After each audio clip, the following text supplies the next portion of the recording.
Si Aria Hernandez ay ex-wife ni Asher Blackwood, isang bilyonaryo. Iniwan ni Aria ang dating asawa sa dahilan na siya lang ang nakakaalam.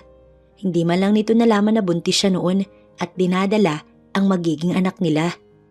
Ngunit paano na lang kung biglang maghanap ng kalinga ang anak niyang madalas na magkasakit? Kailangan niya ng pera para doon. Kaya napilitan si Aria na pumasok muli sa buhay ni Asher.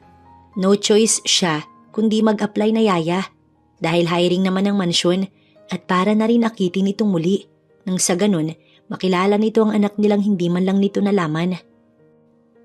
Kayo na po munang bahala kay Caleb, Chang. Malalim na napabuntong hininga si Aria. Sa totoo lang hindi niya gustong mawalay sa anak niya. Ngunit kailangan para may pera sila dahil palagi itong nagkakasakit. Alam niya din na kailangan ng bata ng ama nito, kaya malaki ang maitutulong ng gagawin niya. Hindi mo man lang ba hihintay na magising ang anak mo't makapagpaalam ka sa bata? Baka hindi po ako makaalis kapag nakita ko siyang umiiyak. Hinawakan niya na ang bag na dadalhin, tinalikuran niya ang tiyahin. Mag-iingat ka doon, iha. Delikado ang lugar na yon. Kahit na nasa labas na si Aria at nasa may pinto pa lang ang tiyahin, ay sapat na ang boses nito para marinig niya. Wala na siyang sinabi pa at sumakay na sa tricycle. Habang nasa biyahe, tahimik lang siya. Sana nga lang ay magtagumpay siya sa nais na mangyari dahil malaki ang maitutulong nito sa anak niya. Nang nasa terminal na ng bus pa Maynila, bumaba na nga siya. Isa lang ang tumatakbo sa kanyang isipan. Babalikan niya ang lugar na matagal niya nang tinakasan. Hindi sapat ang naging tulog niya kagabi, kaya hindi niya napigilan ng mapaidlip. Nagising siyang malapit na sila sa nais niyang puntahan. Mabilis na inayos ni Aria ang sarili. Kailangan syempre, presentable pa rin ang kanyang itsura. Pagbaba ng bus, ay nag-isang sakay pa siya bago tuluyang marating ang mansyon na pag-aari ng dating asawa. Mula sa labas, pinagmasdan niya ito. Ilang taon na rin pala simula nang lisanin niya iyon. Magandang... Hindi na natuloy pa ng guard ang nais sabihin nang makilala siya nito. Ma'am Aria? Gulat nitong sabi. Ani mo'y nakakita ito ng multo. Mahina na lang siyang natawa. Sabay tingin sa nakapaskil. Hiring housemaid. Mag-a-apply. Anya, umuwang tuloy ang labi ng guard. Mag-a-apply po ko bilang maid. Pag-uulit niya, napailing-iling ang kaharap. Pero ma'am kasi... Sasabihin na sana ni Aria na kailangan niya talaga ng trabaho pero bigla na lamang may bumusina. Sino ang kausap mo? Buksan mo ang... Natigilan ng lalaki't walang masabi. Napatitig lamang ito sa kanya. Kasi sir, takot na takot ang gwardya. Bumaba naman ang kausap nito mula sa sasakyan na paalis na sana. Anong nangyayari? Anang mayordoma na kalalabas lamang. Pagagalitan na sana nito ang gwardya. Kaya aga-aga kasi pinapainit ang ulo ng kanilang amo. Ngunit mabilis na dumako ang tingin nito sa kanya. At gaya ni Manong Guard kanina, ay gulat din ang bumalatay sa mukha nito. Anong ginagawa mo dito? Malamig na tanong kay Aria ng dating asawa. Gusto ko sanang mag-apply. Itinuro niya ang nakapaskil sa may gate. Buong akala niya hindi papayag ang lalaki, pero bigla itong tumango. Tanggap ka na. Simpleng sabi nito't bumalik na sa loob ng sasakyan. Napatabi na silang dalawa ng guard nang mag-drive na ang driver ng sasakyan. Ibalak pa ata siyang banggain. Bakit ka pa bumalik, iha? Hindi mo alam kung gaano kagalit sa'yo ang asawa mo. Si Manang Perla na halos ipagtabuyan siya. Kung pwede nga lang itulak na siya palabas ng mansyon ay ginawa nito. Pasensya na po, Manang. Ngunit kailangan ko po ng trabahong ito. Nahilot ng matanda ang sentido. Hindi nagustuhan ng kanyang sinabi. Ikaw lang ang inaalala ko, iha. Anak pa rin ang turing ko sa'yo kahit bigla ka na lamang umalis. Nag-iwas ito ng tingin. Alam mo naman siguro ang trabaho namin, di ba? Mahirap, iha. Pwede pang magbago ang isip mo. Buo na po ang desisyon ko, Manang. Saan po ang magiging kwarto ko? Tanong niya sa matandang malalim na lang na napabuntong hininga. Kahit na napipilitan, itinuro nito ang magiging kwarto niya. Sana'y makayanan mo ang galit ng asawa mo, iha. Tsaka siya nito iniwan sa loob ng silid. Naupo si Aria sa kama. Inilibot ang paningin sa loob ng silid. Ang dating master's bedroom ay kwarto na lang ng isang maid ngayon, pero ayos lang sa kanya. Para kay Caleb ang ginagawa niya. Para sa mahal niyang anak. Ang kapal ng mukha niyang bumalik pa dito, no? At nag-apply pa talaga ng trabaho. Asa ng hiya? Saad ng isa sa kasama. Alam ni Aria na siya ang pinagbubulungan ng dalawang katulong. Ngunit hindi niya na ito pinansin. Wala rin naman siyang mapapala. Isa pa hindi niya kilala ang dalawa. At paano nila nalaman ang tungkol sa kanya? Siguradong nakichismis lang kanina. Unahin yung dalawang mga trabaho ninyo. Si Manang Perla na sinaway ang mga ito. Yun nga lang imbis na sa matanda magalit, mabilis na dumako ang tingin ng dalawa sa kanya. At talagang matatapang dahil nagawa pa siyang irapan. Mukhang mga bagong maid lang din. Manang, nasa na po yung mga dating maid? Hindi niya alam kung saan siya kumuha ng kapal ng muka para itanong yun. Basta bigla na lamang lumabas sa bibig niya. Umalis na sila, iha. Maayos ang pasahod ni Sir Asher pero hindi ang trato. Nang umalis ka noon ay halos araw-araw itong galit. Natakot sila't nagpasyang ayaw nang magtrabaho pa dito. Hindi marunong gumawa ng kwento si Manang Perla. Kaya batid niyang totoo ang sinasabi nito. Medyo nakonsensya siya dahil doon. Hindi ko na po asawa si Asher. Anya sabay iwas ng tingin. Yun nga, iha. Yun ang hindi ko maintindihan. Kung bakit bigla mo nalang nagawang iwan ng asawa mo. Pero bigla ka nalang umalis at may iniwan ka pang permadong annulment paper. Hindi mo alam kung paano halos mabaliw ang lalaking iniwan mo. Saglit pa'y mahinang natawa si Manang Perla. Bakit ko nga ba to sinasabi sa'yo? Sigurado namang wala ka ng kahit ano pang nararamdaman dyan sa asawa mo. At nandito ka lang para sa trabaho. Mabuti pa'y maiwan na kita.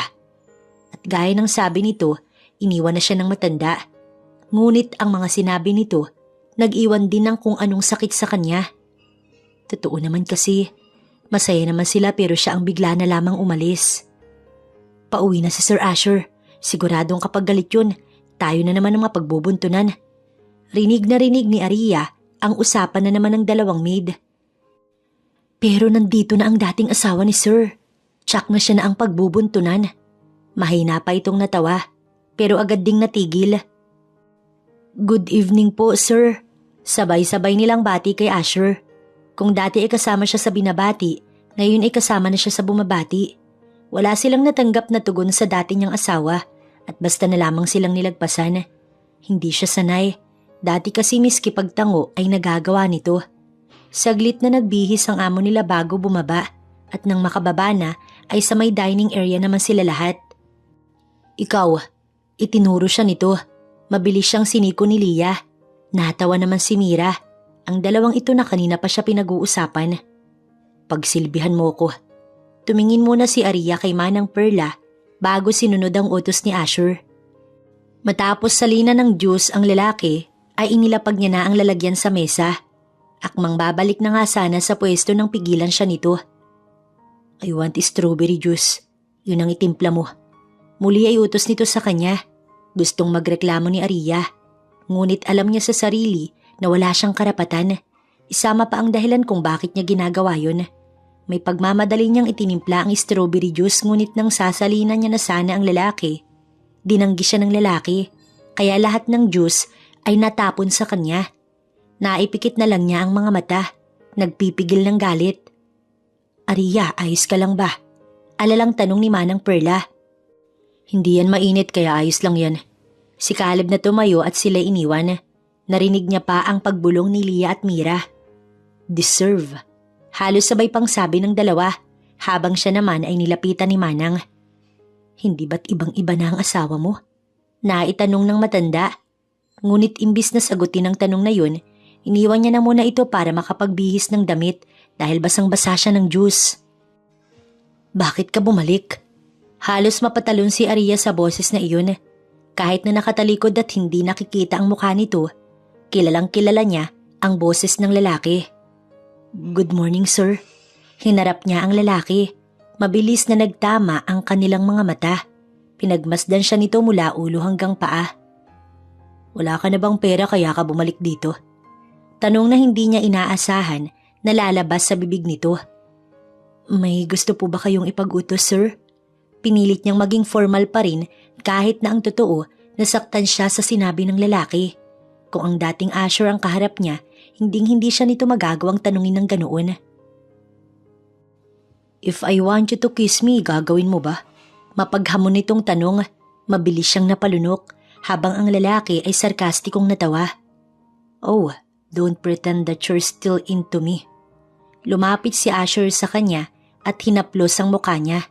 Tsaka nito madiing hinawakan ng kanyang baba. Ilang lalaki na bang nakahalik sa'yo ha? Mabilis din ito yung binitiwan tsaka lumayo na. Nandidiri ako sa mga babaeng katulad mo. At tinalikuran na siya ng lalaki. Nang makaalis ang lalaki, napahawak si Aria sa kanyang dibdib. Para bang sinaksak siya ng patalim dahil sa sobrang sakit. Mahina na lang siyang natawa. Nagawa pang kausapin ng sarili. Kasalanan mo. Iniwan mo siya kaya siya ganyan. Dalhan mo daw ng kape si sir. Nabalik lang siya sa wisyo dahil sa boses ni Lia. Oo, ipagtitimpla ko na. Anya matapos sarapin ng babae pero inirapan lamang siya nito. Maya-maya pa ay bumalik na si Manang Perla. May inayos pa lang matanda kaya naiwan siyang mag-isa sa kusina. Pero kahit naman nandoon ito kanina, siguradong pagsasalitaan pa rin siya ni Asher ng kung ano-ano. May nangyari ba? Tanong nito nang mapansin na tila wala siya sa sarili. Wala po. Mabilis siyang umiling at nilagpasan na ang matanda. Dala ang kape na ipinatitimpla ng amo. Ngunit laking gulat ni Aria nang maabutan ng dating asawa na may kausap na babae. At hindi na bago sa kanyang babaeng ito. Kilala niya ito. Asher, anong ginagawa ng babaeng yan dito? Napatayo na si Amanda. Nakaturo sa kanyang isang daliri at sobrang sama ng tingin. She's my new maid. Simpleng sagot nito sa babae at humigop ng dala niyang kape. Ha?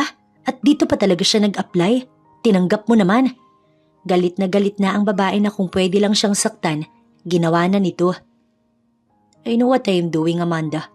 Tugon nito kay Amanda na napairap na lamang bago na upo, pero masama pa rin ang tingin sa kanya. You told me yesterday na lalabas tayong dalawa. Hindi pa kita pinapaalis. Mga alis na sana siya dahil halatang may mahalagang pinag-uusapan ng dalawa, pero pinigilan siya ni Asher. Si Amanda ay napangiti lang, para bang alam ang ginagawa ng lalaki. Magbibihis lang ako tapos ay aalis na tayo. Tumayo ito't hindi inubos ang kape, kaya silang dalawa na lamang ang naiwan ni Amanda. Nang wala na nga si Asher, muli itong tumayo. Lumapit at pinagmasdan siya mula ulo hanggang paa. Ang pangit mo na. Well, pangit ka naman talaga dati pero mas lalo kang pumangit ngayon. Tumawa pa ito. Gustong-gusto ng sabunutan ni Aria si Amanda, ngunit kanyang pinigilan ng sarili. Wala siyang mapapala kung papatulan niya ito. Ikaw, masama pa rin ang ugali mo. At ano, hinahabol pa rin ng lalaking hindi ka naman gusto? Mabilis na nanlaki ang mata ni Amanda at hindi makapaniwala sa kanyang sinabi. Anong sabi mo? Galit nitong tanong ngunit wala siyang anong naging tugon. Hanggang sa nanggigil na ito. Walang yakang babae ka? Ikaw na nga ang nang iwan, ikaw pang makapal mukha. Mabilis nitong sinunggaban ng buhok niya, sinabunutan. Nawalan siya ng choice kundi ang patulan ito. Kanya ring sinabunutan ng babae. Hanggang sa nakita niya si Mira at Lia na pinapanood sila. Ngunit imbis na umawat, parang ichinicheer pa ng dalawa si Amanda. What the fuck is happening? Si Asher nakabababa lamang. Halatang galit dahil hindi inaasahan ng maaabutan. At gaya ng kanyang inaasahan, nagpaawa si Amanda. Kinakausap ko siya ng maayos pero bigla na lang niya akong sinabunutan. Kaya wala akong choice kundi depensahan ang aking sarili. Lumaban ako. Baluktot nitong paliwanag sa lalaki. Kayo, anong nakita nyo? Itinuro nito si Mira at Lia na nabigla pa. Ngunit mabilis ding nakabawi. Nagsasabi po ng totoo si Ma'am Amanda, sir. Si Aria po ang nauna. Lumaban lang po si Ma'am. Ani Mira na sinang-ayuna naman ang kasama. Siya ang nauna. Pinagtatanggol niya ang sarili. Ngunit napabuntong hininga lamang ang lalaki tsaka siya masamang tinignan. Wala ka na talagang ginawang tama. Nauna itong lumabas ng dining area na sinundan naman ni Amanda. Ang dalawang idiniin siya ay natawa na lang tsaka biglang umalis. Ano pa ba nga asahan niya? di pababagsakin siya ng mga ayaw sa kanya. Inaway ka daw ni Amanda. Mabilis siyang napalingon kay Manang Perla. Mukhang may nakapagsabi dito ng nangyari. Huwag niyo na po yung alalahanin. Anya habang nagpupunas ng mesa. Napabuntong hininga ang matanda. Malakas ang loob ng babaeng yun dahil wala na kay ni Sir Asher at alam niyang may pag-asa na siya.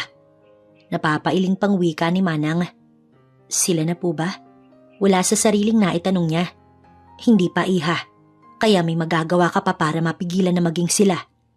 Sumilay ang isang ngiti sa labi ng matanda. Alam mo na ang ibig kong sabihin. Tsaka ito bumalik sa ginagawa. Kinagabihan ay anong oras nang umuwi si Asher. Halataring lasing ang lalaki dahil pasuray-suray pa ito. Kaya mabilis itong nilapitan ni Aria at tinulungan. Bitiwan mo ko. Galit nitong sabit itinulak siya nito. Ngunit imbis na hayaan, nagpumilit siya na tulungan si Asher. Hindi nito kaya ang sarili at pababayaan niya baka maaksidente. Bakit ka ba naglasing? Anya matapos ihiga ang lalaki sa kama. Anong pakailam mo? Walang kwenta nitong sagot habang nakahiga na sa kama. Pupunasan kita. Papunta na sana sa banyo pero bigla na lang siyang natigilan sa mga salitang lumabas mula sa labi ng dating asawa. Huwag kang umakto na parang mabuting asawa. Anito kaya bago tuluyang masaktan ay muli siyang tumalikod at nagdiretso na sa banyo. Kumuha siya doon ng isang towel. Binasa iyon tsaka piniga. Mabuti na lang din at mayroon doon isang maliit na lalagyan. Nilagyan niya iyon ng tubig. Huwag mo kong hawakan. Tinabig nito ang kamay niya. Saglit na napapikit si Aria bago itinuloy ang ginagawa niya. Hanggang sa napansin niyang nakatulog na ito. Gusto niya pa sanang bihisan, kaso'y baka magising kaya hinayaan niya na lamang. Matapos asikasuhin, lumabas na rin siya sa kwarto ni Asher. Sinasabi ko na nga ba, may nararamdaman ka pa rin sa asawa mo. Muntik pa siyang atakihin sa gulat dahil sa biglaang pagsulpot ni Manang Perla. Trabaho lang po, Manang. Ani at nilagpasan na ang matanda. Ngunit sinundan siya nito. Hindi ako naniniwala, iha. Alam ko na may nararamdaman ka pa rin. Nakikita ko sa mga mata mo. Pero wala na pong magagawa ang nararamdaman kong to. Galit na siya sa akin dahil sa ginawa ko. Hinawakan ng matanda ang kamay niya. Bakit hindi mo sabihin sa kanya kung bakit mo nagawa yun? Ipaliwanag mo ang lahat sa kanya. Mabilis niyang binawi ang mga kamay mula kay Manang Perla. Matutulog na po ako. Pag-iiba niya sa usapan. Nang gabing yun ay kahit papaano, nakatulog ng maayos si Aria. Kaya kinabukasan, maaga siyang nagising. Hindi tulad kahapon ay mas maaga si Amanda. May dala pa itong breakfast para kay Asher na halatang may hangover dahil sa ginawang pag-iinom. I told you naman, diba? Hindi ka na dapat nakipagsabayan pa kay Daddy. Anito habang hinahaplos ang mukha ni Asher na hindi naman sinasaway ng lalaki. Mabilis siyang tumalikod, hindi makayanan ng nakikita. Masakit ba? Nagtatawang tanong ni Mira habang si Leah ay mahinang natawa at nang lagpasan niya lang ang dalawa, mas lalong natawa ang mga ito. Magayos kayo, dadating mamaya si Sir Christopher. Ani Manang Perla na nasa may kusina na silang lahat. Bigla siyang dinagundong ng kaba. Kala niya wala na. Noong pumunta siya doon ay wala na dapat at buo na ang kanyang loob. Ngunit biglang bumalik ang takot. Aria, ayos ka lang ba? Tanong ng matanda nang bigla na lamang siyang natulala. Ayos lang po ako, Manang. Anya sabay ayos sa sarili. Nag-iinarte lang ho yan. Si Leah na tumawa pa. Pwede bang itahimik nyo na lang ang bibig nyo kung wala kayong magandang sasabihin? Nakatikim tuloy sa matanda. Umirap ang babae. Nang silang dalawa na lang ang nasa may kusina, doon siya muling kinausap ni Manang Perla. May problema ba, iha? Bakit bigla kang natakot nang banggitin ko ang ama ng asawa mo? Wala po. Sabay iling, ayaw niyang madamay ito. Batid kong hindi ka nagsasabi ng totoo dahil masyadong halata na may tinatago ka. Wala na siyang sinabit, iniwan na rin si Manang Perla sa may kusina. Mag-isang naglilinis si Aria sa kwarto nang bigla niyang maalala ang nangyari noon. Dad? Nagising na siya noon na nakatali na sa isang bangkuan habang napapaligiran ng mga lalaking tauhan ng ama ng kanyang asawa. Nasa harapan niya si Christopher Blackwood Ang ama ng asawa niya na akala niya napakabait at tanggap siya para sa anak. Kala mo ba talaga gusto ko ang isang ulila sa magulang na katulad mo para sa anak ko? Malakas itong tumawa, kaya nagtawanan din ang mga tauhan. Pwes nagkakamali ka. Sumeryoso ang mukha nito. Kung hindi ka niya nakilala, ay sila na sana ni Amanda. Nangyari na sana ang lahat ng mga plano ko. Pero bigla kang dumating. Napapadyak ito sa inis bago siya muling tinignan. Kinuha nito ang isang baril mula sa isa sa mga tauhan bago kinasa at itinutok sa kanya. Dad, huwag niyo po akong papatayin. Maawa po kayo sa akin. Naiiyak niya nang sabi ng mga oras na yun, pero tumawa lang ang Ginoo. Wala itong awa. Hindi niya lang masabi na buntis siya at dinadala na ang magiging apo nito. Baka kasi lalo itong magalit at patayin siya. Madali lang akong kausap, Iha. Pirmahan mo to. Pinakalagan siya nito sa isang tauhan, tsaka inabot ang isang dokumento. At nang basahin niya yun, ay annulment paper. Dad, hindi ko po kaya. Pipirmahan mo yan o papatayin ko ang tiyahin mo pati na ang anak ko. Galit nitong tanong sa kanya. Kaya nawalan siya ng choice kundi pirmahan ang annulment paper na yun na dala-dala niya rin pag-uwi. At bago tuluyang iwan ng asawa dahil sa takot sa ama, iniwan niya ang dokumento na yun sa ibabaw ng mesa ng asawa. Pero ngayon, muli siyang nagbalik dahil kailangan ng anak niya ng ama. At kung paiiralin niya ang takot, baka mawala sa kanyang anak niya. Laking pasasalamat ng akalang hindi nakikialam pa ang matandang yun sa buhay ng anak niya. Pero mukhang nagbakasyon lang ito dahil ngayon babalik na ang demonyo. Kamusta ang... Hindi na nito na ituloy ang sasabihin nang siya ay makita. Napatitig kay Aria ang daddy ni Asher. Tumagal iyon ng ilang minuto bago na ituloy ang nais sabihin kanina. Kamusta ang aking anak? Hindi po okay dahil mabilis na tinakpan ni Manang Perla ang bibig ni Leah. Okay lang po si Sir Asher. Wika ng matanda tsaka pilit na ngumiti sa Ginoo. Mabuti naman kung ganun. Anito tsaka siya nilapitan. Anong ginagawa mo dito? Tanong nito't umikot pa ng lakad, ngunit hindi niya sinagot ang tanong ng Ginoo, bagkus ay nanatiling nakatayo lang. Anong ginagawa dito ng babaeng ito dito, Manang Perla? Tanong nito sa mayordoma ng anak. Mabilis na tinanggal ni Manang Perla ang pagkakatakip sa bibig ni Leah at sinagot ang tanong. Tinanggap po siya ng anak niyo bilang bagong maid. Hindi nakaimik si Mr. Blackwood. Saglit siya nitong tinignan bago nag-iwas ng tingin. I have to go. Igagawin pa pala ako. Anito kahit nakadarating pa lang. Nagsiyuko lang naman sila at hinayaan nang umalis sa mga ito. Doon lang nakahinga ng maluwag si Aria. Nakakatakot. Bulong ng isa. May mga kasama kasing tauhan ng Ginoo at halatang walang sinasanto ang mga iyon. Magsibalik na kayo sa mga trabaho ninyo. Utos nito sa mga katulong na agad namang sumunod, pero yung dalawa ay halatang napipilitan. Halatang hindi masaya na bumalik ka. Si Manang Perla nang makalapit sa kanya, pero wala na siyang sinabi pa at iniwan na ang matanda. Naglilinis na si Aria ng isang kwarto nang makatanggap siya ng tawag. Chang, ngayon lang tumawag ang tiya Pasing mula nang umalis siya para magtrabaho kay Asher. Napatawag po kayo. Anya habang nagwawalis. Hagulgol ang natanggap niya mula rito. Aria, nandito kami sa hospital. Ang taas ng lagnat ni Caleb. Hinahanap niya ang papa niya. Nasabi mo na ba, Iha? Umuwi ka na kaya dito? Hindi ko na alam ang gagawin ko. Hindi na nito magawang makapagsalita ng maayos ng mga oras na yun. Pwede ko po ba siyang makausap? Pinilit niyang maging mahinahon ng mga oras na yun. Kahit na ang totoo, nagpapanik na rin siya. Sinusuri pa siya ng doktor, Iha. Iha, bumalik ka na lamang dito. Natatakot ako na baka may masama pang mangyari sa'yo dyan. Namalaya na lang ni Aria na may tumulo ng luha mula sa mga mata niya. Sige po, gagawan ko po ng paraan para makauwi agad. Magpapadala po ako ng pera. Sige, Iha. At pinatay niya na ang tawag. Napasandal na lamang siya sa pader. At bago pa may makakita, mabilis na tinuyo ang kanyang luha. Isa lang ang nasa isip niya ng mga oras na yun. At yun ay ang puntahan ang dating asawa. Kailangan itong malaman ng tungkol sa anak nilang dalawa. Saan ka pupunta, Iha? Wika ni Manang Perla nang makita siyang paalis at nakasuot na ng damit na panlakad. May kailangan lang po akong puntahan. Aria!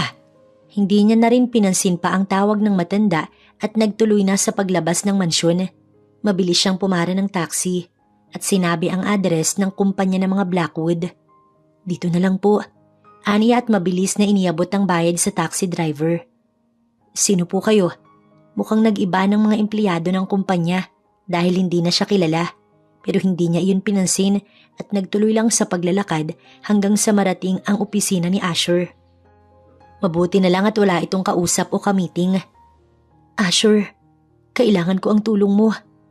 Anya sa lalaki na nakaupo lang sa swivel chair, pero dahil sa sinabi niya, napatayo ito at lumapit sa kanya.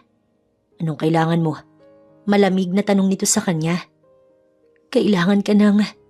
Hindi niya naituloy ang sasabihin sa biglaang pagsakop ng lalaki sa kanyang labi. Halik na walang halong pagmamahal, kundi parusa. Parusa dahil sa ginawa niyang pag-iwan dito. Kailangan ka ng anak natin. Malakas lang na natawa ang lalaki sa sinabi niya bago nito muling sinakop ang kanyang labi. Wala akong anak sa iyo, Aria. Wala tayong anak. Baka anak mo sa ibang lalaki. Ngayon ay kailangan kita. I need your body. Puno ng gigil siya nitong hinalikan hanggang sa namalaya niya na lang na nasa loob na sila ng private room nito sa opisina. Kailangan ko ng pera, Asher. Lumuluha niyang sabi sa asawa.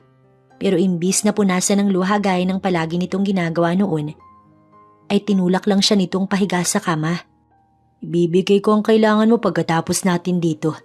Tsaka nito ginawa ang nais sa kanya. Hindi masasabing pinilit siya nito dahil isinuko niya rin ang sarili sa lalaki. Habang punong-puno ng sakit ang puso niya dahil hindi man lang siya nito pinaniwalaan. Hindi ko gustong iwan ka nun. Marahas itong gumalaw kaya siya'y natigil. Anong sabi mo? Kailangan mo lang ganun? Para ano? Kasama ang lalaki mo? Walang pag-iingat ang mga galaw nito hindi tulad noon. Listen to me. Pagsasawaan kita hanggang sa ako pa rin ang naaalala mo kapag binalikan mo na ang lalaki mo. Hindi niya alam kung saan nanggagaling ang mga sinasabi ng lalaki. Pero labis-labis na agad ang naidulot noon sa kanya. Wala akong lalaki. Kahit na hinang-hinana, nagawa niya iyong sabihin pero wala siyang natanggap na sagot mula sa lalaki. Bagkus ay mabilis itong nagbihis at iniwan siya sa silid na yon nang walang paalam. Kahit na masakit pa rin ang katawan, lumabas si Aria sa private room ni Asher sa opisina nito. Alam niya naman ang pasikot-sikot doon dahil dati siyang sekretarya ng lalaki bago sila maging mag-asawa. Saglit siyang napapikit matapos alalahanin ng nakaraan kung gaano sila kasaya. Nagulat pa ang isang empleyado nang siya ay makita. Tingin niya ay sekretarya ni Asher.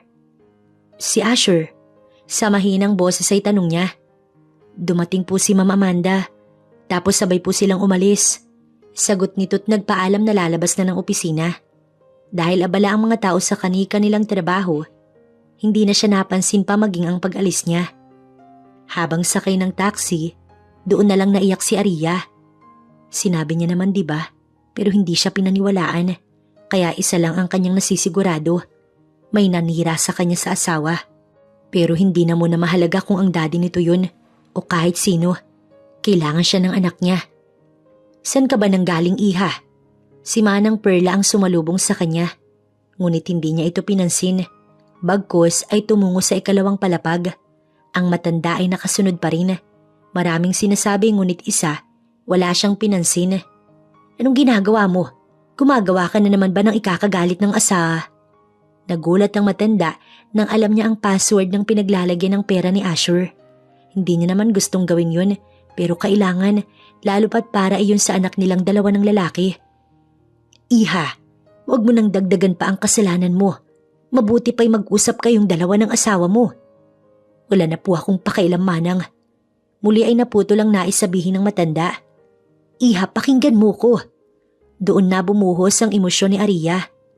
Kailangan ko po ito para sa anak ko, Manang. Nasa hospital po ang anak ko. Kailangan ko po ng pera para maipagamot siya. Animoy bigla na lang siyang nanghina habang ang matanda ay gulat na gulat. Anak ninyo ni Sir Asher? Tanong pa nito.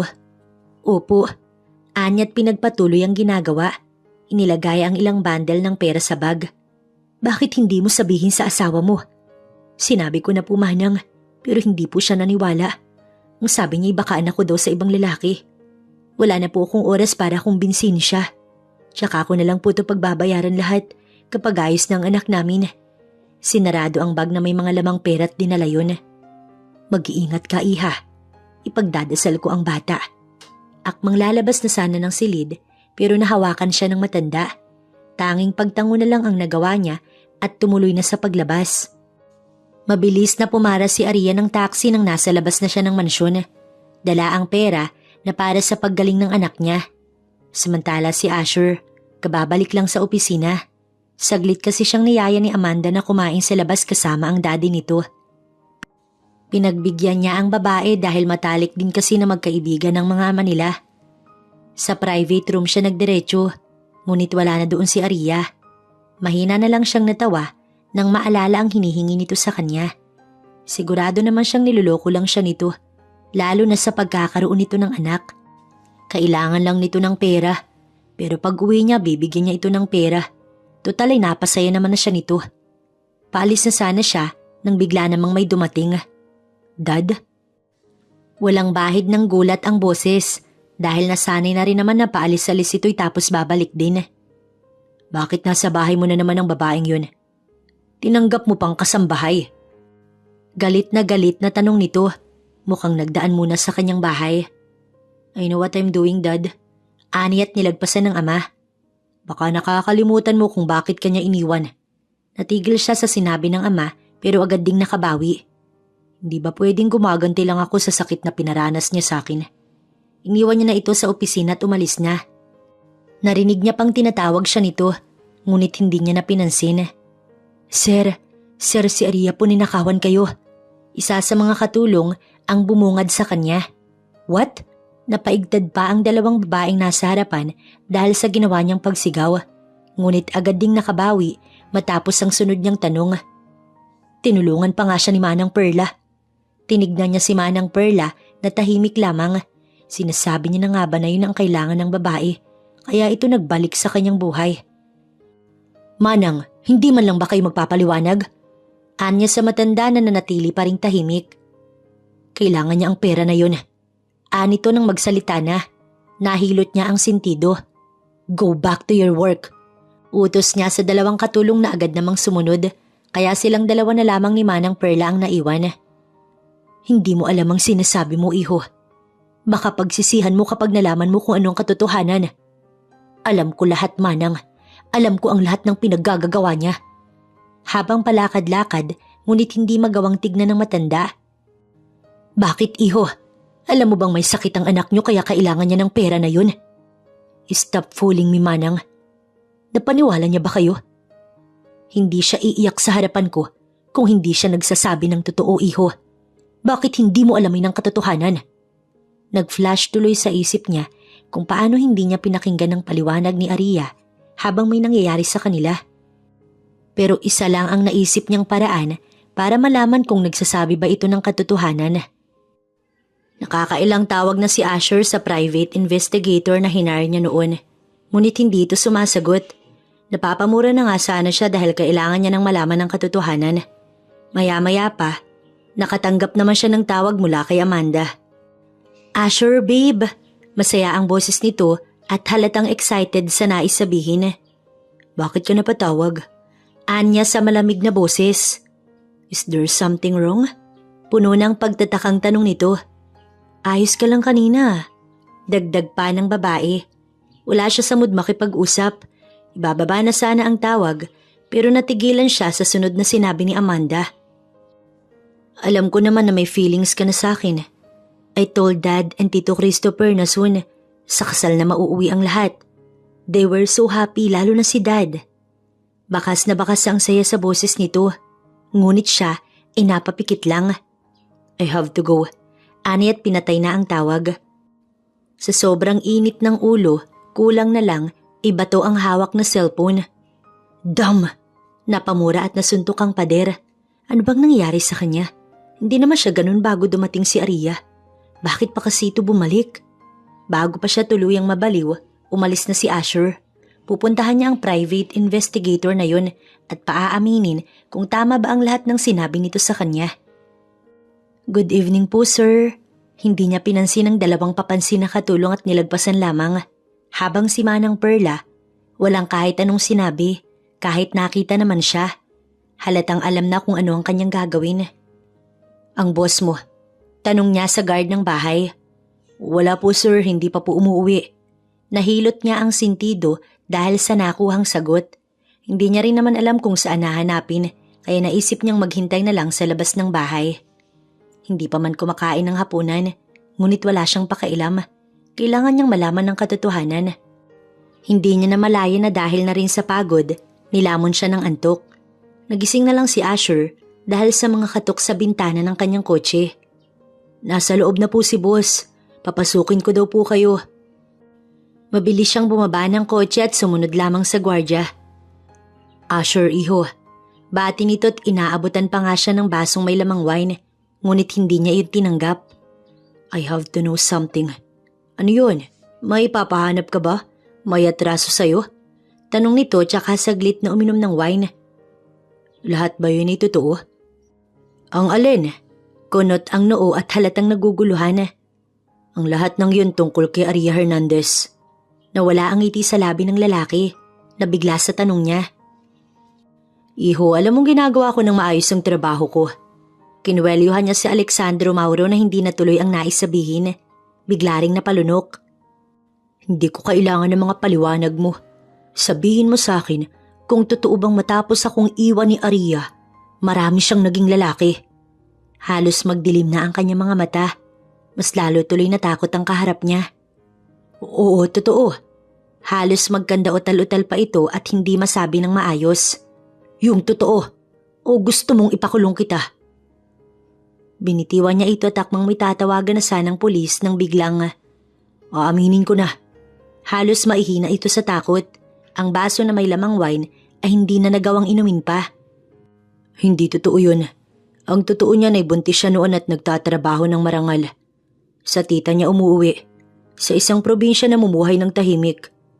Yung mga pictures, edited yun. Isang lalaki wala siyang nilapitan. Mabilis niyang nabitawan si Mauro matapos ang mga nalaman, nakaramdam ng panghihina. Maglilimang taong gulang na siguro ang bata na ipinagbubuntis niya noon ngayon. Alam mo na, pwede ka na bang umalis? Muli niyang kinwelyuhan si Mauro. Saan? Saan sila nakatira? Walang pagdadalawang isip nitong sinabi kung saan. Matapos ang nalaman, nilisan niya na ang bahay ng private investigator. Habang nasa loob ng sasakyan, hinang-hina si Asher. Hindi siya makapaniwala. Hindi niya pinaniwalaan si Aria. Gayong nagsasabi pala ito ng katotohanan. Halos iuntog na rin niya ang ulo. Kung ganun ay para talaga sa anak nila ang perang kinuha nito. Samantala si Aria ay nakaupo sa bangko na nasa tabi ng hospital bed ng anak niya. Panay ang dasal na sana gumaling ito. Iha, nasabi mo na ba sa kanya? Hindi ka sinaktan ng walang ya. Nadako ang tingin niya sa tiyahin. Mabilis na tinuyo ang mga luha. Awang-awa na kasi siya sa anak. Hindi po siya naniwala, Chang. Kaya kumuha na lang po ako ng pera. Tsaka niya muling ibinalik ang atensyon sa anak niya. Siguro nasiraan ka na rin ng ama niya. Kapag nakita ko ang lalaking yun ulit, sasabihin ko ang lahat ng paghihirap mo para lang sa anak niyo. Kahit papaano, ay napangiti siya sa sinabi ng tiyahin. Salamat po, Chang, ha.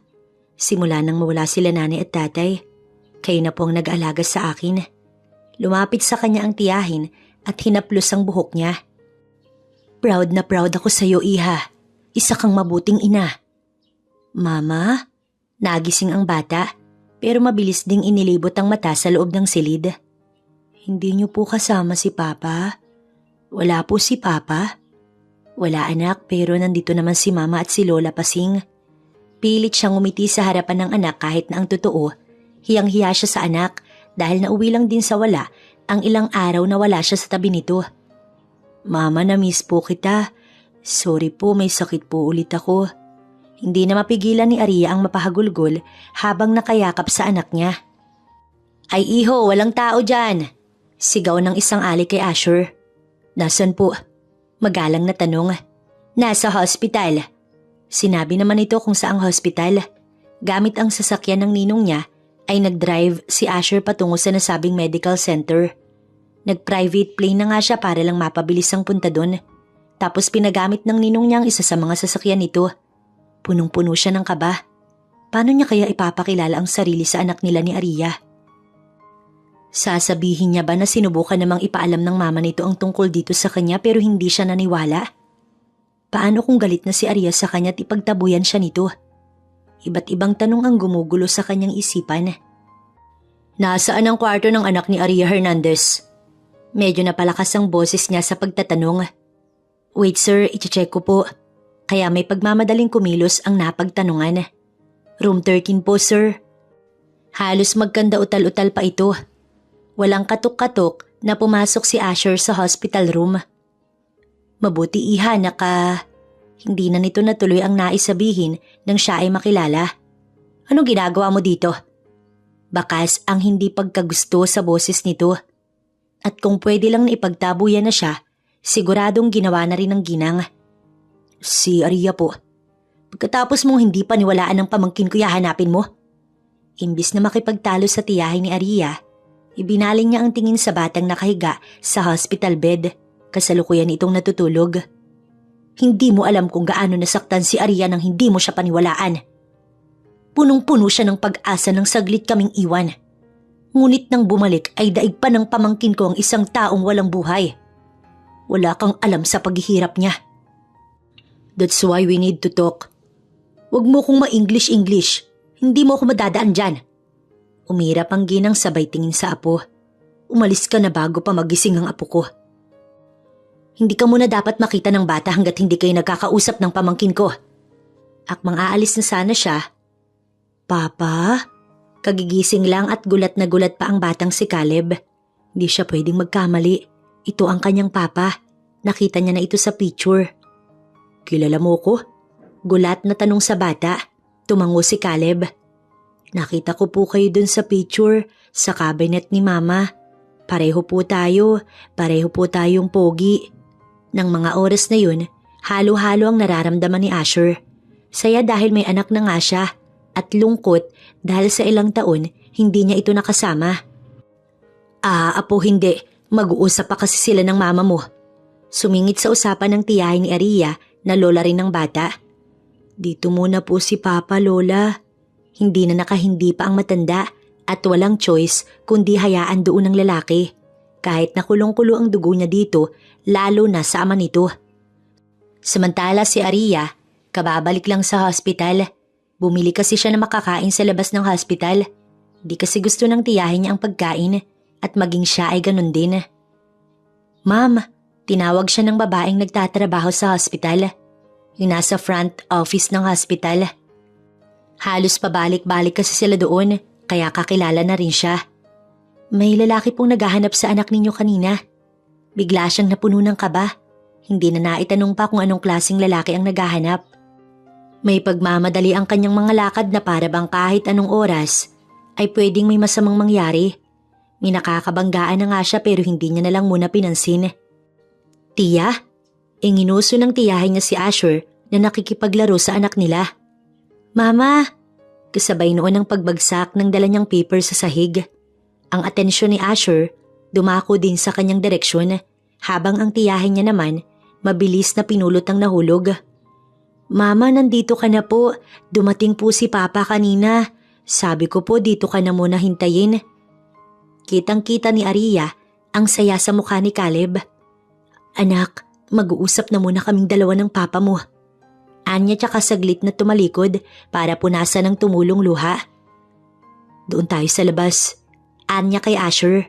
Mabilis itong tumayo at sumunod sa kanya. Anong ginagawa mo dito? Yun na agad ang itinanong niya sa lalaki. Hindi na kailangan pa ng mahabang paliwanagan. Alam ko na ang katotohanan. May anak tayo at may sakit siya. I want to help Aria. Hinawakan nito ang mga kamay niya. Maingat ito, hindi katulad noong nakaraan na sa tuwing makikita siya, halos saktan siya ng lalaki. Inaman talagang ipinunta ko sa mansyon. Kaya ako muling pumasok sa buhay mo para malaman mo ang tungkol sa kanya. Isa lang ang hihilingin ko. Wala sanang sumugod sa amin dito. At muli siyang pumasok sa hospital room ng anak nila. Kapag kasi hindi niya ginawa yun, baka tumulo na naman ang mga luha niya habang kaharap ang lalaki. Mama, hindi ka po kakain? Tanong ni Caleb. Kumakain na ito at pati na rin ang tiyang pasing niya. Silang dalawa na lamang ni Asher ang hindi pa. 3 lang kasi ang binili ni Mama. Kay Papa mo na yung isa. Salo na lang kami ng mama mo. Ani Asher habang nakatingin sa kanya. Kaya mabilis na nagtama ang mata nila pero siya ang mabilis na nag-iwas. Hindi na, sa'yo na. Busog pa naman ako. Sige na Mama, share na po kayo ni Papa. Ayaw po namin na nagugutom ka. Lumapit si Asher kay Aria. Nadala ang isang styro. Madami to, hindi ko ito mauubos. Inabot nito sa kanya ang kutsara, pero binalik niya iyon sa lalaki. Ikaw na muna, anyat muling ibinaling ang atensyon sa anak nila. Magagalit sa akin ang anak natin kapag nagutom ka. Hindi niya alam kung totoo ba ang pinapakita nito o sadyang umaakto lang sa harapan ng anak nila, pero tinanggap niya ang isinusubo sa kanya ng lalaki. Salamat. Anya, tsaka ngumiti ng kaunti. Kitang-kita niya sa mata ng anak ang saya dahil sa nakikita. Yay, may papa at mama na ako. Tuwang-tuwa ng mga oras na yun ang bata't napapapalakpak. Matapos kumain, saglit siyang lumabas. Where are you going? Tanong ni Asher na sinundan pala siya. Nag-iisip kung paano ko mababayaran ang perang kinuha ko sa'yo. Matapat niyang sagot sa lalaki. You think na pababayaran ko pa yun sa'yo? Halatang hindi nito nagustuhan ang sagot niya. Hindi naman tayo mag-asawa kaya wala akong karapatan sa pera mo. It's for our son, Aria. So what made you think na babawiin ko pa yun? Hindi siya nakasagot sa tanong ng lalaki. Nagkatitigan sila. Kaya kong magtrabaho sa'yo pagkatapos nito. Pwede naman akong… Ano bang sinasabi mo? Hawak na nito ang mga braso niya at may bahid na naman ng galit.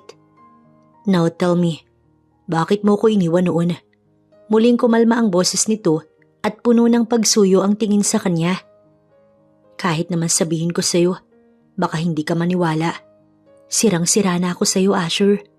Nang isipin mong gumagawa lang ng kwento para sa pera at may lalaki ako, alam kong may sumira na sa akin.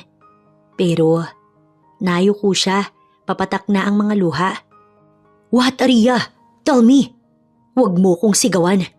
Nagangat na siya ng tingin kaya nakita ng lalaki ang namumula niyang mga mata. Kung sabihin ko sa inyo ang daddy mo ang nagtulak sa akin na iwan kita, maniniwala ka ba? Laking pasasalamat ni Aria nang hindi siya nautal. Nagawa niyang sabihin ng ayos ang salitang iyon sa lalaki. Hindi ito nakaimik kaya mahina siyang natawa. Di ba hindi ka naniniwala sa akin? Ayos lang pero siya tinakot niya ako. Sinabi niyang papatayin niya ang tiyahin ko pati na rin ikaw. Kaya ako napilitang gawin yun. Ani at tinalikuran ng lalaki. Kaya si Asher ay naiwan sa labas ng hospital room. Hindi makapaniwala sa nalaman. Kitang-kita niya noon ang mabuting pakikitungo ng daddy niya kay Aria. Kaya imposible. Hindi niya na alam kung ano ang paniniwalaan. Simula kasi nang mamatay ang mami niya noong bata pa siya, ang daddy niya na ang nag-aalaga sa kanya. Lahat ginagawa nito para sa kanyang ikabubuti. Kaya bakit naman ito uutusan si Aria na siya iwan? Pagbalik niya sa loob ng silid, naglalambingan na ang kanyang mag-ina. Kitang-kita niya ang saya sa mata ng dalawa. Papa, sali ka! Pag-aaya ni Caleb. Mabilis naman siyang lumapit sa anak. Pero pansin niya ang pagkailang ni Aria. Hindi kasi ito makatingin sa kanya. Matapos ang ilang araw, ay nakalabas na ng hospital ang anak nila ni Aria at buo na rin ang kanyang desisyon. Doon na tayo uuwi sa bahay ko. Anya, mabilis tuloy na natuon ang atensyon ng magtiyahin sa kanya. Bakit naman sa bahay mo? Ang tiyahin ni Aria. Okay naman kami sa bahay ni Chang. Wika naman ni Aria. Pero mas magiging So sinasabi mo bang hindi komportable ang apo ko sa bahay ko? Pinagtaasan siya nito ng kilay.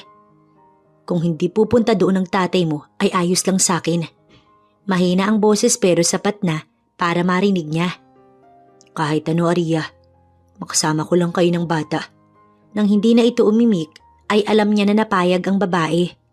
Pabalik sa Manila ay gumamit sila ng private plane na na-enjoy naman ni Caleb.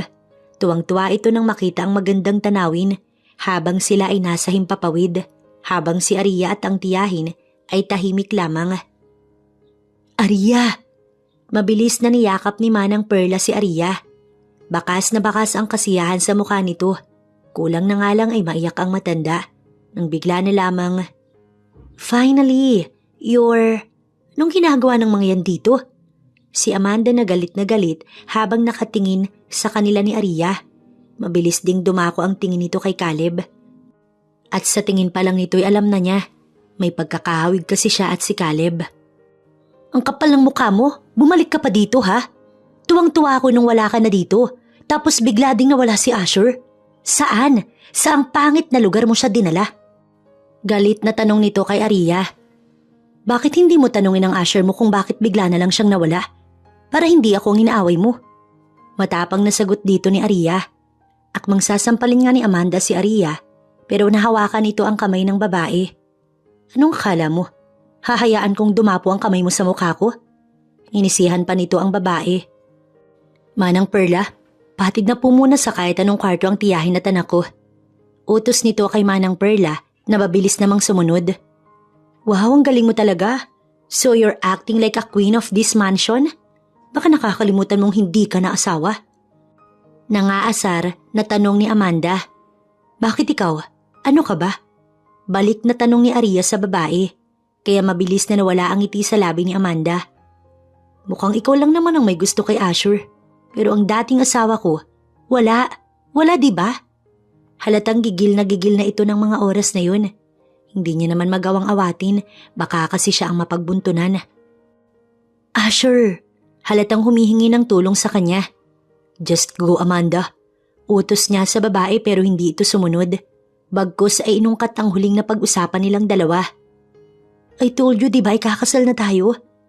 You already have feelings with me. We both love each other." "Ikaw lang ang may gusto niyan, Amanda." Bumagsak ang balikat ng babae. "What?" Hindi nito makapaniwalang sabi. Ano yung mga pinakita mo? Yung pinaramdam mo sa akin, wala lang yun?" "Ikaw ang nag-assume. Sinabi ko na sa'yong hindi ako magkakagusto sa'yo." Galit na galit siyang sinugod ni Amanda. "Damn you!" Pinagsasasampal siya nito pero wala siyang pakialam. Hinayaan niya na lamang ito hanggang sa makalimang sampal. Pero nang akmang sasampalin siya ulit, hinawakan niya na ang kamay nito. "Enough! Ikaw ang nagpaasa sa sarili mo't hindi ako. Yung bata kanina, anak namin siya ni Aria. At balak kong ayusin ang pamilya namin." Umawang ang labi ni Aria sa kanyang sinabi, habang si Amanda ay mas lalong nagalit. Akmang si Aria na ang sasaktan nito, pero humarang na siya't hindi na napigilan ng sarili na itulak ang babae. "Maawa ka sa sarili mo, huwag kang magpakababa. Pagsisisihan mo to, Asher." Mabilis itong tumayo pero bago tuluyang umalis ay nagbanta muna. "Hindi dito natatapos ang lahat." Anito at tuluyan nang umalis. Umalis na siya. Si Aria ay nayakap niya na lamang nang bigla namang may bagong dumating. "Sir Asher, gusto po kayo makausap ng daddy niyo. Doon daw ho sa..." Natigil ito sa pagsasalita nang mapatingin kay Aria at mukhang kilala ng dalawa ang isa't isa. Ang babae kasi ay mas lalong napayakap sa kanya. Animoy takot na takot sa tauhan ng kanyang daddy. "Sabihin mo wala pa akong oras." Anya habang yakap-yakap pa rin si Aria. "Nakaalis na siya." Anya sa babaeng yakap nang makaalis na ang tauhan ng daddy niya. Ngunit hindi pa rin ito kumakalma, bagkus ay nanginginig pa. Lumayo na rin ito sa kanya. "Ano bang nangyayari sa'yo?" Alala niyang tanong kay Aria. Siya yung isa sa..." Hindi nito masabi ang nais sabihin. "Ano yun? Sabihin mo sa akin." "Isa siya sa mga tauhan ng daddy mo. Dinukot nila ako. Buntis ako noon. Pinadukot niya ako para pirmahan yung annulment. Kaya kita iniwan. Tinakot niya ako. Pag hindi ko pinirmahan, papatay niya ang tiyahin ko pati na rin ikaw. Ayoko kayong mawala. Pati na ang baby natin kaya ako pinirmahan yun. Sorry. At doon na sunod-sunod na nagsipatakan ng mga luha nito. Siya naman ay nakaramdam ng panghihina. Ang ganong klaseng senyales ng pagkakaroon ng trauma ay hindi isang akto. Kaya wala nang rason pa para hindi niya paniwalaan si Aria. Sorry, hindi ko naman gusto pero ayokong may mamatay. Muli niyang niyakap si Aria. Hindi ka dapat matakot. Nandito na ako. Poprotektahan kita. Poprotektahan kita mula kay Daddy. Nang yakapin siya nito pabalik, ay hindi na malaya ni Asher na may tumulo na rin palang luha mula sa mga mata niya. Iho, mabilis siyang napalingon kay Manang Perla. May kailangan ka pang malaman. Ano pa Manang? Ano pang kademonyohan ng daddy ko hindi ko nalalaman? Hindi namatay ang mami mo dahil sa sakit. Unti-unti siyang nilaso ng daddy mo. Kaya siya namatay. Ano? Gulat ang bumalatay sa mukha niya dahil sa nalaman. Maging si Aria nga ay natigil sa pag-iyak at hinintay ang mga sunod pang sasabihin ni Manang. Isinalaysay ni Manang Perla ang buong kwento sa kanya. Alam nito ang lahat dahil naging kaibigan nito ang mami niya kahit nakatulong lang ito. Kaya naman napansin nito ang lahat, maging ang unti-unting panghihina ng kaibigan. Sa kwento nito ay para daw makuha ang kumpanya ng mami at lahat ng yaman nito, kaya ganoon ang ginawa ng kanyang daddy. Ngunit hindi ito nagtagumpay dahil ang lahat ng iyon ay sa kanya daw mapupunta na hindi naman daw nito magawa ng paraan dahil nakabantay ang mga kapatid ng kanyang mami. Wala ring kaalam-alam ang mga ito sa totoong sinapit ng kapatid. Ang sabi ng daddy mo, si Amanda daw ang gusto niya para sa'yo. Ani Aria, hindi na ito umiiyak. Nahilot niya ang sintido ngayon at napagtagpi-tagpi niya ang mga detalye. Napamura si Asher. Aalis na rin sana siya pero mabilis na siyang napigilan ni Aria. Asher, maawa ka sa amin ng anak mo. Ayaw ka naming mawala. Hawak nito ang braso niya habang nakikiusap ang mga mata. Okay, I'll stay. Napangiti na lang ang babae na siya ring naghatid ng saya sa puso niya, kaya naman nayakap niya ito. I will make him pay for the things that he did. Matapos ang usapan, nagpaalam ito na pupuntahan muna ang anak nila tiyahin, kaya nagkaroon siya ng pagkakataon na makausap si Manang Perla. Ngunit bakit hindi niyo po pinaalam sa mga pulis, Manang? Kung may alam kayo, bakit niyo itinago? Naguguluhan niyang tanong. Sino ba namang maniniwala sa isang katulong na katulad ko? Maraming kaibigan na otoridad ang daddy mo. Baka ako lang ang mabaliktad at makulong. At kung sa pamilya ng mami mo ko sasabihin yun, paniniwalaan ba nila ang isang tulad ko? Ani Manang Perla. Sa akin, bakit hindi niyo sinabi sa akin? Iho, maganda ang relasyon ninyo ng daddy mo. Nawala lang yun nang mawala sa'yo si Aria at nang iwan ka niya. Kaya paano mo ko paniniwalaan? Ang tanging kaya ko lang gawin ay ang bantayan ka. Kaya nang mag-asawa ka, sinabi kong gusto kong maging mayordoma. Gaya ng pangako ko sa ina mo nung nabubuhay pa siya. Labis ako nasaktan nang iwan ka ng asawa mo. Dahil para na ring anak ang turing ko sa'yo. Pero hindi ko inaasahan na may kinalaman din doon ng ama mo. Pero maayos pa rin ang pakikitungo niyo sa kanya. Dahil hindi ko pwedeng ipahalata na may alam ako. Pero ngayon hindi ko na kaya pang itago ang katotohanan. Nasa tamang pag-iisip ka na rin ngayon dahil nagbalik na si Aria kaya sinabi ko na sa'yo. Patawad iho kung ilang taon kong itinago. Ngunit yun ang tingin kong makakabuti. Kung nagsalita lang sana ako agad, ay hindi na umabot sa ganito. Nakakulong na rin sana ang ama mo. Ang mahalaga po, Manang, nagsalita na kayo. Makakaasa kayong poprotektahan ko kayo mula sa kanya. Napangiti na lang ang matanda pero saglit siyang nagpaalam dito para puntahan ng mag-ina. Masaya si Manang Perla nang sa wakas ay minasabihan na siya. Naisiwalat niya na ang katotohanan na ilang taon na rin niyang itinago. Samantala si Alexandro Mauro na isang private investigator, nakaluhod sa harapan ni Christopher Blackwood. Hindi ito tumupad sa kanilang usapan. Matapos niya itong supleyan ng napakaraming gamot na walang hininging bayad, kapalit lang ng pananahimik, ay isang pananakot lang ng anak niya, nagsalita na ito. Alam mo ba ang kinahinatnan ng pag-amin mo sa anak ko? Dahil sa pagkanta mo sila ang nanalo. Tumayo ito at tinutukan ng baril ang kawawang lalaki. Hindi na nito natuloy ang sasabihin dahil tinadtad niya na ng bala hanggang sa bumagsak na ang katawan ng kawawang lalaki. Paano na yan, sir? Di pa rin ikakasal ang anak niyo at si Amanda. Sinong makakatulong sa inyo para makuha ang inaagaw ng anak niyo?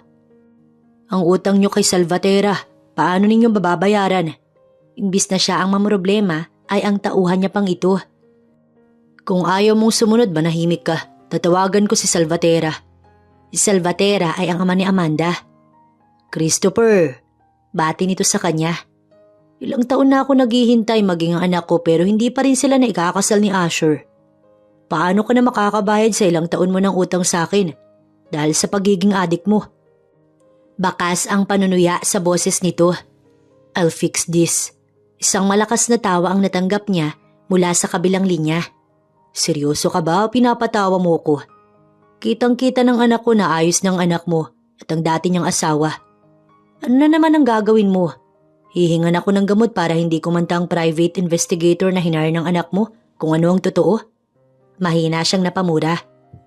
Tandaan mo kapag kumanta ako pati ikaw damay. Pero tawa lang ang nakuha niyang tugon. Well, at least ako may pera para makalaya. Pero ikaw wala at maging ang sarili mong anak siguradong hindi ka tutulungan. Bakit hindi mo nalang patayin ang anak mo gaya ng ginawa mo sa asawa mo? Total malabo talaga silang magkatuluyan ng anak ko. Kakausapin ko na lang si Amanda. May sasabihin pa sana siya pero nawala ang kausap sa kabilang linya. Sa mansyon tayo ng anak ko. Anya sa mga tauhan. Kasama ang mga tauhan, tinungo niya ang bahay ng anak. Ngunit hindi naman niya inaasahan ng madadatnan. Mabilis silang na-corner ng mga tauhan dahil may nakapalibot na palang mga pulis sa paligid ng lugar. At lahat sila ng mga tauhan niya, tinutukan ng baril. Walang nagawa si Christopher, kundi itaas ang kanyang mga kamay. Kasabay nun ang paglabas ng anak niyang si Asher, kasama si Aria na nagawa niya pangisihan. Naging tanga ako nung utusan lang kita na iwan ng anak ko noon. Dapat ay pinatay na lang kita. Mali na nagkaroon pa ako ng awa sa'yo. Anya sa babae. Tulad ng ginawa mo kay Mommy. Gulat siyang napatingin kay Asher, samantalang ito ay napangiti na lang. Alam ko na lahat, Dad. Saglit siyang nawala ng imik. Hindi mo ko ama. Matagal nang patay ang ama mo. At gaya ng ina mo, pinatay ko siya. Kaya sinabi ko sa mami mo na magpapakama ako sa iyo. Pero ang totoo, pera at kumpanya lang ang kailangan ko. Kaya hindi kita anak. Lahat ay nabigla sa naging revelasyon niya, lalo na si Asher, na naging dahilan din para pusasan na siya ng mga pulis at isakay sa police car. Ngunit natawa na lamang siya. At least nasira niya naman ang love life nito kahit papaano. Hindi ko alam na hindi pala siya ang tunay mong ama, iho. Siya kasi ang ipinakilala ng mami mo sa amin noon na ama ng anak niya. Si Manang Perla kasi unang nagsilbi sa mga magulang ng mami ni Asher. Hanggang sa nalipat ito sa mag-asawang Christopher at Asha. Huli ay sa kanya. Kaya marami itong nalalaman. Mahalaga ngayon ay alam na natin ang totoo. Kaya pala wala siyang pakialam kahit na maging miserable ang buhay mo. Wika ni Aria. Nasa loob na sila ng mansyon. Kung hindi dahil sa kanya, hindi tayo masisira. Anya habang napapahila mo sa sariling muka. Tapos na, Asher. Ang mahalaga ngayon, nahuli siya bago pa makagawa ng bagong kasamaan. Hindi pa tapos. Saglit siyang lumayo kina Aria at Manang Perla para tawagan ulit ng mga pulis. Pero huli na rin pala siya dahil idinawit na rin na pala ng daddy niya ang ama ni Amanda at papunta na daw ang mga ito doon. Nalaman niya ding patay na ang private investigator at ayon sa CCTV, ang daddy niya ang pumatay. Kaya kumpirmadong ito rin ang nag-utos kay Mauro na magsabi ng maling impormasyon sa kanya para kamuhian niya si Aria at tuluyan ng mabaling ang atensyon niya kay Amanda na hindi naman nangyari dahil kahit alam niyang galit siya kay Aria, may pagmamahal pa rin. Muli siyang napamura, ngunit nang lapitan niya si Aria, nagawa naman niyang kumalma. Kung alam niya lang na hindi siya nito ginustong iwan noon, ay sana hinanap niya ang babae. Sana siya mismo ang naghanap. Hindi niya ito dapat hinayaan. Pero nagpadala siya sa mga maling impormasyon at paninira. I'm sorry. Dahil sa akin, nahirapan kayo ng anak natin. Anya habang sakop ng 2 kamay ang mukha ni Aria. Ako ang may kasalanan, Asher. Nagpadala ako sa takot at sa tingin kong tama. Hindi. Kasalanan nila to. Gusto nilang masira tayo. Pero hinding-hindi na nila tayo masisira pa. Hinagkan niya ang noo ni Aria. Napaiwas ng tingin ng babae. Pero hiwalay na tayo, Asher. Hindi na tayo mag-asawa. Bigla siyang nanghina sa sinabi ni Aria. Alam niya kasi sa sarili na pinirmahan niya ang annulment paper na iyon at ipinasa niya rin sa ninong niyang judge. Teka, anong gagawin mo? Taka nitong tanong nang dukutin niya ang cellphone sa bulsa at may tawagan. Ninong, it's okay right, Ninong? Itatanong niya kung pwedeng magpakasal pa sila ni Aria. Ngunit gulat ang bumalatay sa mukha niya matapos matanggap ang sagot nito. Kasal pa rin kayong dalawa ng asawa mo, iho. Masyado kang magulo noon kung ipapawalang bisa ba o hindi. Hindi ang ginawa ko. Hanggang sa nakalimutan ko na. Bigla siyang napayes na maging si Aria at Manang Perla ay nagulat. Ano yun, iho? Kasal pa rin kami ni Aria. Tuwang-tuwa niyang sabi. Maging ang pababa pa lang ng hagdan ay narinig yun. Ano ka mo? Ang tiyahin ni Aria kasama ang apong si Caleb na halatang inaantok pa. Kaya naman pahikab-hikab ang bata at wala pang pakailam sa nangyayari sa paligid. But I will marry her again. Po, pakakasalan niyo po si Mama, Papa? Sa wakas ay nakarinig ito. Nang tuluyang makababa ang anak, nilapitan ito ni Asher at binuhat ang bata tsaka hinagkan sa noo.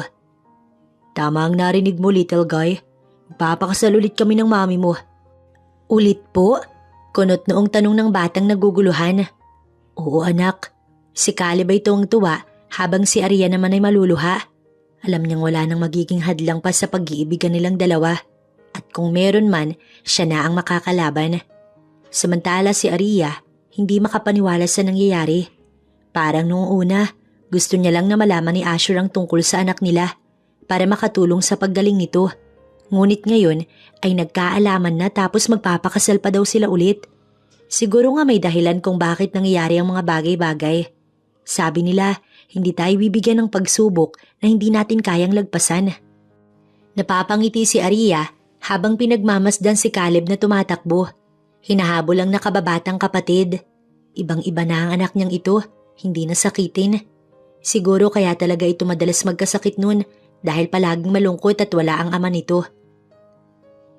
Minsan napapaisip ako, paano kung sinabi ko sa'yo? Paano kung hindi ako natakot? Sana nasubaybayan mo ang paglaki ng anak natin at hindi niya naranasan ang hirap ng buhay. Panandali ang nawala ang ngiti sa labi ng asawa. Gaya niya kasi, masaya nitong pinapanood ang anak nila. Nag-usap na tayo, di ba?